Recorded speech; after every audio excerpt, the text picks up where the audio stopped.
नमस्कार। ये आकाशवाणी शिमला है। अब आप पूनम शर्मा से प्रादेशिक समाचार सुनिए। आज के मुख्य समाचार।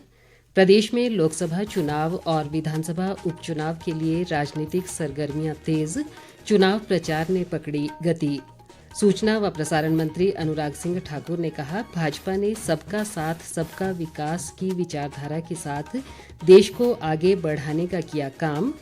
मुख्यमंत्री सुखविंदर सिंह सुक्खू का दावा, प्रदेश की अर्थव्यवस्था को पटरी पर लाई कांग्रेस सरकार। और सेना प्रशिक्षण कमान शिमला में अलंकरण समारोह का आयोजन। उत्कृष्ट सेवाएं देने वाले सेना अधिकारी सम्मानित। अब समाचार विस्तार से। प्रदेश में 1 जून को होने वाले लोकसभा चुनाव और 6 विधानसभा सीटों पर उपचुनाव को लेकर राजनीतिक सरगर्मियां तेज होने लगी हैं। भाजपा ने एक ओर जहां लोकसभा व विधानसभा उपचुनाव के लिए अपने प्रत्याशियों का ऐलान कर दिया है, वहीं कांग्रेस ने अभी तक शिमला व मंडी संसदीय क्षेत्रों पर अपने उम्मीदवार उतारे हैं। हमीरपुर और कांगड़ा लोकसभा सीटों के अलावा विधानसभा उपचुनाव के लिए कांग्रेस पार्टी अपने प्रत्याशियों के नाम तय करने पर मंथन कर रही है। प्रदेश में इन चुनावों के लिए 7 मई को अधिसूचना जारी होगी और इसी दिन से नामांकन प्रक्रिया शुरू हो जाएगी, जो 14 मई तक चलेगी। हालांकि राज्य में चुनाव के लिए अभी लगभग 1.5 महीना बाकी है, लेकिन दोनों ही प्रमुख दलों ने चुनाव प्रचार की शुरुआत कर दी है। केंद्रीय सूचना व प्रसारण मंत्री और हमीरपुर संसदीय सीट से भाजपा प्रत्याशी अनुराग सिंह ठाकुर ने कहा है कि भाजपा ने 10 वर्षों में सबका साथ सबका विकास की विचारधारा के साथ देश को आगे बढ़ाने का काम किया है। अपने चुनावी दौरे के दौरान आज उन्होंने ऊना में पार्टी विस्तारकों के साथ बैठक की और चुनाव के बारे में ज़रूरी टिप्स दिए। अनुराग ठाकुर ने कहा कि कांग्रेस पार्टी आज देश में मुद्दा विहीन हो चुकी है और उसके नेता अनाप शनाप बयानबाजी कर रहे हैं। उन्होंने कहा कि भाजपा एक ओर जहां 400 पार का लक्ष्य लेकर चुनाव मैदान में है, वहीं कांग्रेस पार्टी 40 पार की लड़ाई लड़ रही है।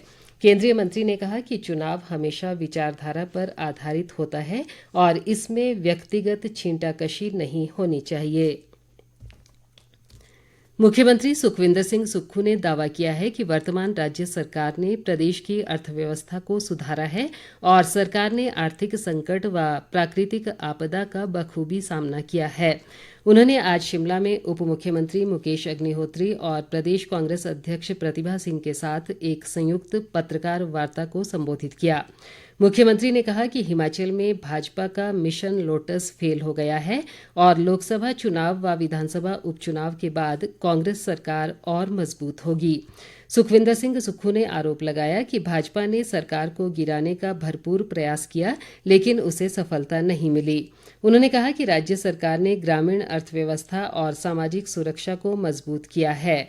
उप मुख्यमंत्री मुकेश अग्निहोत्री ने पत्रकार वार्ता में कहा कि प्रदेश में सरकार को कोई खतरा नहीं है और कांग्रेस लोकसभा के अलावा उपचुनाव की भी सभी सीटें जीतेगी।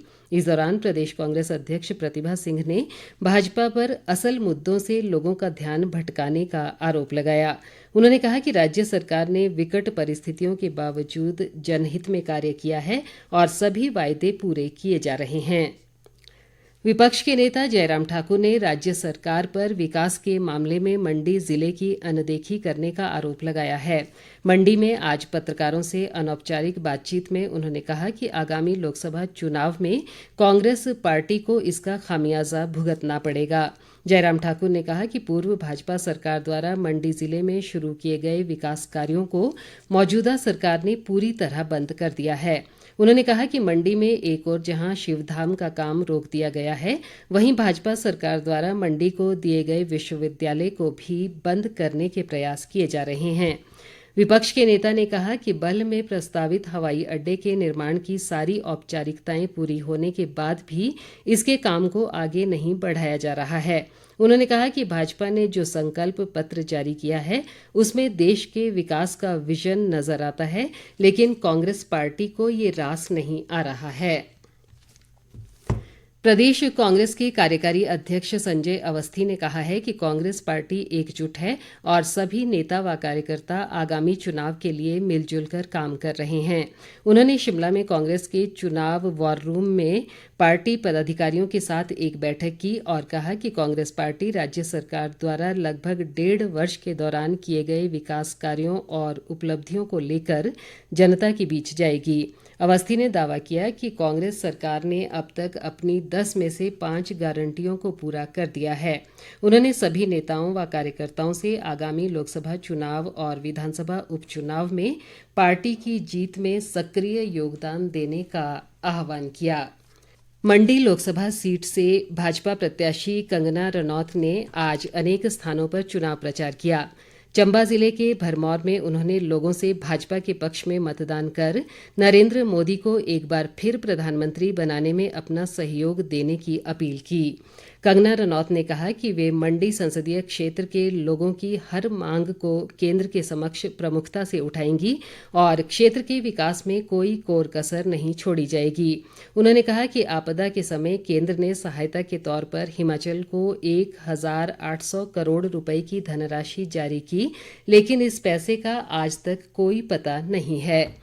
इस बीच लोक निर्माण मंत्री व मंडी संसदीय क्षेत्र से कांग्रेस प्रत्याशी विक्रमादित्य सिंह ने आगामी लोकसभा चुनाव में अपनी जीत का दावा किया है। शिमला में आज पत्रकारों से बातचीत में उन्होंने कहा कि मंडी का चुनाव क्षेत्रीय मुद्दों पर लड़ा जाएगा और इस सीट पर पूरे देश की नज़र है। विक्रमादित्य सिंह ने भाजपा नेताओं को कांग्रेस की बजाय अपनी पार्टी की चिंता करने की सलाह दी। सेना प्रशिक्षण कमान शिमला में आज आरट्रैक अलंकरण समारोह का आयोजन किया गया, जिसमें उत्कृष्ट सेवाएं देने वाले सेना अधिकारियों को सम्मानित किया गया। कमान के general officer commanding in chief lieutenant general Manjinder Singh ने भारतीय सेना के 7 प्रशिक्षण प्रतिष्ठानों की उनके उत्कृष्ट प्रदर्शन के लिए सराहना की।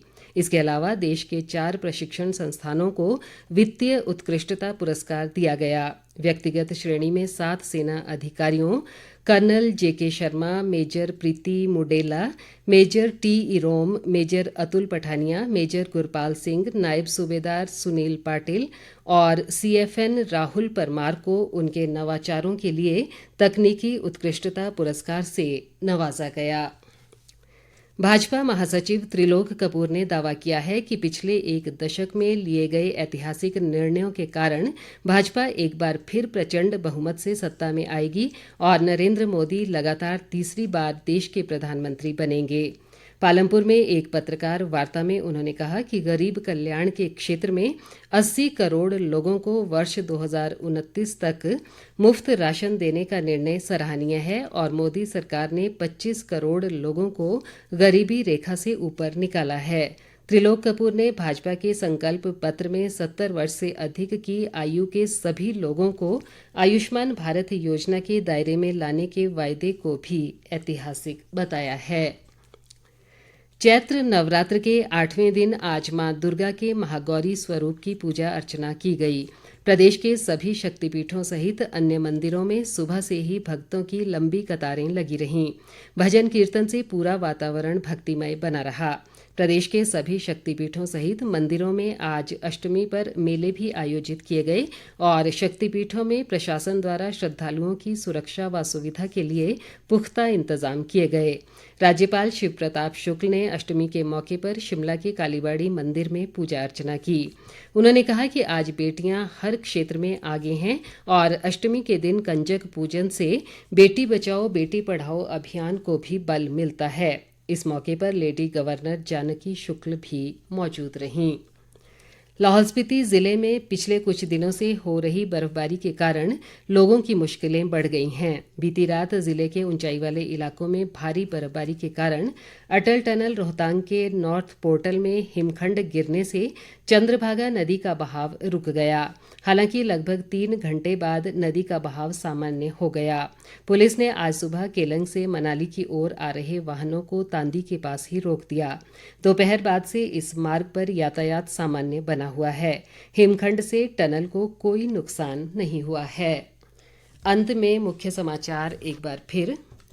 प्रदेश में लोकसभा चुनाव और विधानसभा उपचुनाव के लिए राजनीतिक सरगर्मियां तेज, चुनाव प्रचार ने पकड़ी गति।